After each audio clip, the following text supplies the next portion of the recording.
Hi guys, இது வந்து part 2. யாரும் பார்ட் 1 பார்க்கல அப்படின்னா அதுக்கான லிங்க் வந்து டிஸ்கிரிப்ஷனில் கொடுத்துருக்கேன்.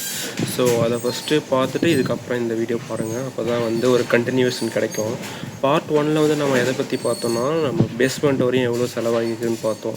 இது வந்து பார்ட் 2. இதில் எதை பற்றி பார்க்க போகிறோன்னா, பேஸ்மெண்ட்லேருந்து 7 அடி ஸ்லாப் வரைக்கும் ஒரு அமௌண்ட்டு எவ்வளோ செலவாகிருக்குன்னு பார்க்கலாம். கைஸ், நம்ம இதெல்லாம் வந்து ஆல்ரெடி ஃபஸ்ட் ஒன்லேயே பார்த்துட்டோம். பார்ட் 1லேயே ஒன்று என்னென்ன செலவாகுது அப்படின்ட்டு. இப்போ நம்ம பார்ட் 2ல் வந்து நான் ஆல்ரெடி சொன்ன மாதிரி பேஸ்மெண்ட்லேருந்து அந்த 7 ஃபீட் ஸ்லாப் வரையும் எவ்வளோ செலவாகிருக்குன்னு பார்த்தோம் அப்படின்னா, மெட்டீரியல் காஸ்ட் மட்டும் வந்து நமக்கு 54,720 ஆயிருக்கு. ஒன்று என்னென்னு எக்ஸ்பிளைன் பண்ணிடுறேன். ஃபஸ்ட்டு நம்ம சிமெண்ட் வாங்கினோம். சிமெண்ட் வந்து ஒரு 20 மூட்டை வாங்கினோம் அல்ட்ரா டெக்கில். ஸோ 7,000 ஆச்சு.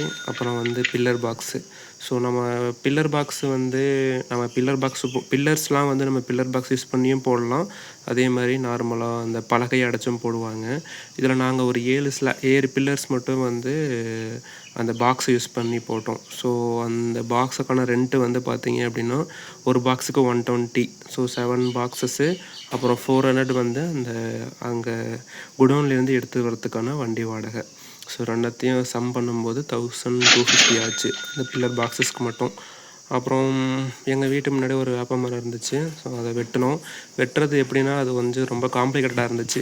நான் இதை வச்சு செப்பரேட்டாக ஒரு வீடியோவே போட்டிருக்கேன். அந்த லிங்க்கும் வந்து டிஸ்கிரிப்ஷனில் கொடுக்குறேன். என்ன அப்படின்னா, கரெக்டாக அந்த மரம் வந்து ரொம்ப பெரிய மரம். மரத்துக்கு அடியில் வந்து இபி லைன் வந்து கிராஸ் ஆகிட்டு இருந்துச்சு. ஸோ நார்மலாக வெட்ட முடியாது. ஸோ அதனால் வந்து இபிலேருந்து கால் பண்ணி வர சொல்லி அவங்க வந்து அந்த இபி ஒயர்ஸ்லாம் அவுத்ததுக்கப்புறம் தான் நாங்கள் மரத்தை வெட்ட ஸ்டார்ட் பண்ணோம்.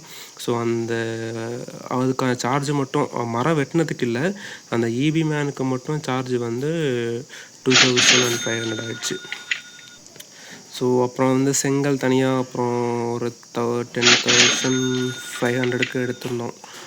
அப்புறம் வந்து கப்பானி கயிறு வந்து ஒரு 150. இது வந்து அந்த சாரம் கட்டுறதுக்காக. ஏன்னா வந்து பேஸ்மெண்ட்லேருந்து கொஞ்சம் உயரமாக இருக்கும் செவுரு வைக்கிறதுலாம். ஸோ அந்த சாரம் கட்டுறதுன்னு சொல்லுவாங்க. அந்த நடுவில் குச்சியாக வச்சு அந்த குச்சி மேலே ஏறி நின்று தான் வந்து செவுரை வச்சுக்க ஆரம்பிப்பாங்க. ஸோ அதுக்காக வந்து அந்த கயிறு வாங்கினது 150 ஆச்சு. அப்புறம் முக்கால் ஜல்லி 11,000 2 யூனிட் எடுத்திருந்தோம். அப்புறம் மண் அடித்தது 2 டைம் அடிச்சிருந்தோம். ஸோ 2 ஆளை வச்சு அடிச்சிருந்தோம். ஸோ அது ரெண்டுக்கும் சேர்ந்து சம் வந்து 8,400 ஆச்சு. அப்புறம் மரப்பலகை அப்படிங்கிறது அந்த ஸ்லாப் சீலிங்காக யூஸ் பண்ணுவாங்க. இது வந்து இது கொத்தனார்கிட்டே இருக்கும். பட்டு அவங்க வாடகை மட்டும் கேட்டாங்க அவங்க வீட்டிலேருந்து எடுத்துகிட்டு வரத்துக்காக. ஸோ அது வந்து ஒரு 1,000 ஆச்சு. அப்புறம் electrical PVC pipes, junction box, elbows இதெல்லாம் வந்து அந்த காங்கிரீட் போடுறதுக்கு முன்னாடியே அதில் லே பண்ணிடணும். அப்போ தான் நம்ம வந்து அந்த எலக்ட்ரிக்கல் ஒயர்ஸ்லாம் வந்து ப்ராப்பராக எந்த ஒரு டேமேஜும் இல்லாமல் ஃப்ளோ ஆகும். ஸோ அதுக்காக வந்து அந்த பிவிசி பைப்ஸு இதெல்லாம் வாங்கினது மட்டும் வந்து ஒரு 1,000 ஆச்சு. ஸ்லாப்லேயே, அதாவது அந்த டெக்கரேட்டிவ் லைட்ஸ்லாம் வைப்பாங்கள்ல, அதுக்காக வைக்கிறதுக்காக ஸ்லாபில் எந்த இடத்துலலாம் வைக்கிறோமோ அந்த இடத்துலலாம் அதை லே பண்ணுவாங்க. ஸோ அந்த இதெல்லாம் வாங்குறது ஒரு 1,000 ஆச்சு. அப்புறம் கவர் பிளாக்ஸு வந்து நம்ம கவர் பிளாக்ஸ்னால் என்னென்னா, வந்து ஸ்லாபில் வந்து ஃப்ரேம்லாம் ரெடி பண்ணிவிட்டு ஃப்ரேமை வந்து டேரெக்டாக அந்த மரப்பலகை மேலே வச்சுருவாங்க. வைக்கும்போது நம்ம அதில் மேலே வந்து காங்கிரீட்டை யூஸ் பண்ணோம் அப்படின்னா, ஃப்ரேம் வந்து பார்த்திங்க அப்படின்னா ரொம்ப பாட்டமில் இருக்கும். ஸோ காங்கிரீட்டு வந்து மேலே போகும்போது காங்கிரீட் ஃபுல்லாக மேலே இருக்கும். அந்த ஃப்ரேம் கீழே இருக்கிறதுனால அந்த ஃப்ரேம் வந்து வெளியே தெரியறதுக்கான சான்சஸ் இருக்குது. ஸோ இப்போ கவர் பிளாக்ஸ் என்ன பண்ணோம் அப்படின்னா, நம்ம அந்த ஒவ்வொரு ஃப்ரேமுக்கும் நடுவில் வந்து நம்ம கவர் பிளாக்ஸை வைக்கும்போது நம்ம சம் அமௌண்ட் ஆஃப் கேப் வந்து பாட்டம் சைடில் கிடைக்கும். ஸோ என்ன ஆகுனா, காங்கிரீட் வந்து அந்த பாட்டம் சைட்லேயும் ஃப்ளோ ஆகி அந்த ஃப்ளோ வந்து ப்ராப்பராக இருக்கும். அந்த கம்பிலாம் வந்து வெளியே தெரியாது. ஸோ அதுக்காக ஒரு பாக்ஸ் வந்து 120க்கு எடுத்துருந்தோம். அப்புறம் இந்த கவர் பிளாக்ஸ் வந்து இது ஃபண்டமெண்டலாக எல்லா இடத்துலையும் யூஸ் பண்ணுவாங்க. இப்போது இது ஸ்லாபுன்னு கிடையாது. எங்கெங்கெல்லாம் வந்து கம்பி யூஸ் பண்ணி காங்கிரீட் போடுறாங்களோ அங்கே எல்லா இடத்துலையும் யூஸ் பண்ணுவாங்க. ஏன்னா அப்போ தான் பாட்டமிங் வந்து நல்லா ப்ராப்பராக இருக்கும். அப்புறம் சிமெண்ட் வந்து ஒரு 10,800க்கு எடுத்திருந்தோம். டால்மியா டிஎஸ்பி 360 ஆச்சு.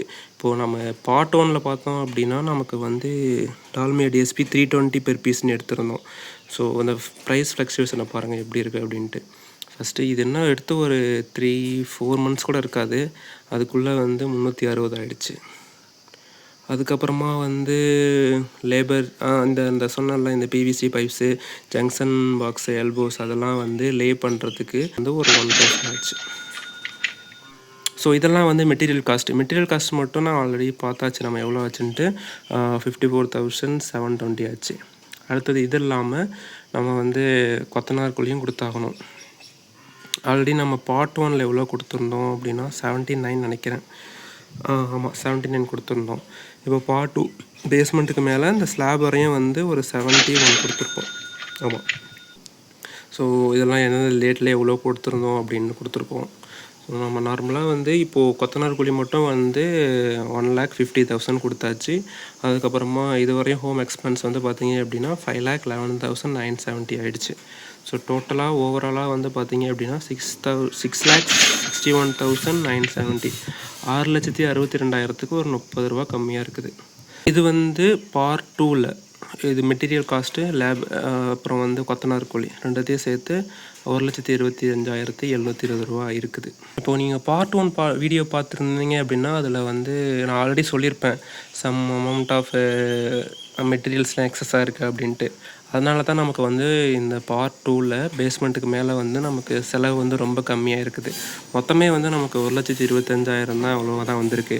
பட் நீங்கள் பார்ட் 1ல் பார்த்தீங்க அப்படின்னா அந்த எக்ஸ்பென்ஸ் மட்டுமே வந்து 5,00,000 சில்லற இருக்கும். கரெக்டாக ஞாபகம் இல்லை, அதில் பார்த்தீங்க அப்படின்னா இருக்கும்.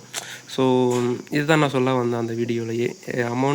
மெட்டீரியல்ஸ் எக்ஸ்ட்ரா இருக்கிறதுனால இதுக்கப்புறம் வர செலவு வந்து கொஞ்சம் ஓரளவு கம்மியாக இருக்கும் அப்படின்னு சொல்ல வந்தேன். இதுக்கப்புறம் வந்து பார்ட் 3 ஒரு வீடியோ போடுறேன். அதில் என்ன கவர் பண்ணுறேன் அப்படின்னா, இப்போ 7 அடி ஸ்லாப்லேருந்து நம்ம காங்க்ரீட்டு மேலே சீலிங் போடுற வரைக்குமே, இப்போ 7 அடி ஸ்லாப்லேருந்து ஒரு 3 அடிக்கு வந்து செங்கல் வைப்பாங்க. வச்சுட்டு அதுக்கு மேலே வந்து சீலிங் போடுவாங்க. அதுக்கு வந்து எவ்வளோ செலவாகுது அப்படின்ட்டு அதில் கொஞ்சம் ஓரளவு ஒரு 2-3 lakhs ஆகும்னு நினைக்கிறேன். ஏன்னா நம்மள்ட்ட இப்போ கம்பி கிடையாது, கம்பி எடுத்தாகணும். அப்புறம் வந்து சிமெண்ட்டு மட்டுமே வந்து மேலே சீலிங்க்கு வந்து ஒரு ஐ திங்க் 70-80 sacks தேவைப்படும். அதெல்லாம் பார்க்கணும். அப்புறம் வந்து அது இல்லாமல் தனியாக கொத்தனார் கூலி வேறு கொடுத்தாகணும் ஒரு 75,000. பார்க்கலாம் எவ்வளோ ஆகுது அப்படின்ட்டு. ப்ரெடிக்டிங் ஒரு 2 lakhs 2.5 lakhs ஆகும்னு நினைக்கிறேன். பார்க்கலாம், நான் வீடியோ போடுறேன்.